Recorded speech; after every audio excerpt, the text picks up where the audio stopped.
The USSR, one of the most influential and powerful empires throughout human history. An empire that sent the first human to space, educated their entire population, and created a thriving economy out of nothing. However, if we dig deeper, we will discover the very dark and inhumane past of the Soviet Empire, involving millions of slave workers, mass executions, and suicidal construction projects.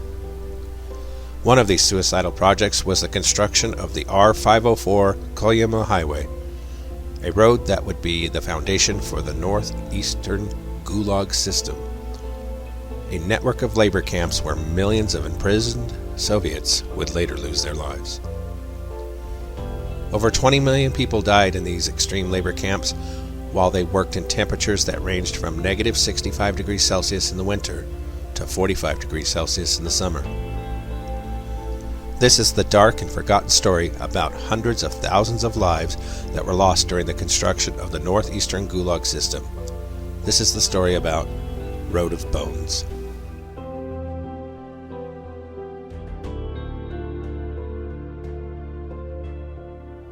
Sometime in the 1930s, a line was drawn through the map of northeast Russia. The Soviet government, after discovering the region was extremely rich in natural resources, decided to start one of the most insane and deadly construction projects throughout human history. With the help of thousands of prisoners, extremely outdated tools, and a desire to modernize the Soviet economy, they decided to build the largest network of labor camps ever created in order to extract and convey treasures of gold, silver, tin, uranium, and wood that were hidden throughout the deadly region of Siberia. The plan was to connect the port city of Magadan, which is so remote it is called Siberian Island, with the city of Nizhny and Beshtekek, and to construct several strategic labor camps in between. And as such, the project officially began in 1932. The first labor camp to be tasked with this suicidal mission was the Savalstag labor camp, and just as many predicted, a staggering number of around 9,000 prisoners died during the first year of construction. As the Savalstag labor camp kept growing and growing with hundreds of new inmates arriving weekly, the number of daily deaths was no concern to the organization in charge of the road. The institution formerly known as Delstroy, or Far North Construction Trust, kept sending waves and waves of inmates to work on the road. 4 years later, during the Great Purge from 1936 to 1938, more and more prisoners were sent to the labor camps every day. It seemed as if Dostroy had an almost infinite amount of workers at their disposal, and as such, the inmates were seen as mere numbers or tools. During this time, the overseers were even tasked to be as brutal and efficient as possible, and at one point even the burial of the daily dead was cut, as it would be more efficient to use the corpses as part of the foundation of the road, instead of trying to dig graves in a ground which was in constant permafrost. Even though the conditions were inhumane, anyone who wanted longer breaks or opposed the overseers were immediately eliminated. They would serve as an example in order to prevent even the smallest of revolts, which could slow down the construction of the road. The further they ventured into the nothingness of Siberia, the more people lost their life, and the more and more workers were sent to help build the road.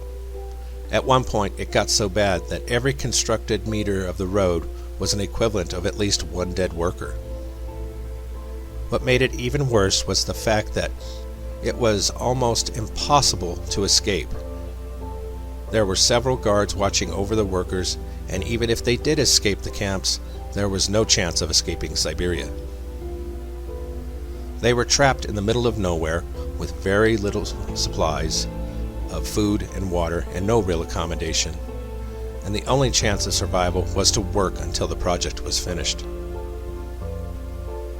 These people were forced to work in temperatures that could freeze a naked person to death in less than 2 minutes, and they did it while working through forests, mountains, deserts, and everything in between, until they finally reached Magadan in 1953. After over 20 years and almost 1 million deaths, the 2,031-kilometer-long Gulag infrastructure was finally completed. However, even if the insane project had been finished, the survivors were not quite done yet.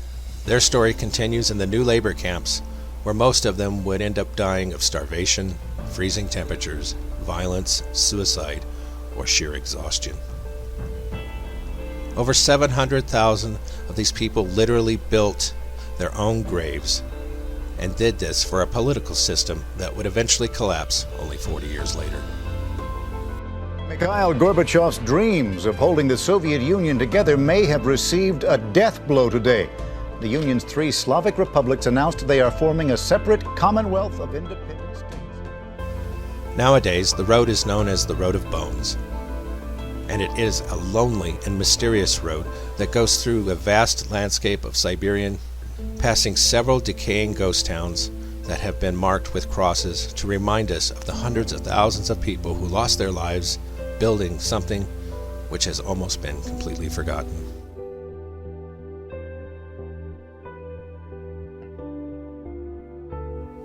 If you enjoyed this video, please hit like and subscribe for more awesome and weird content.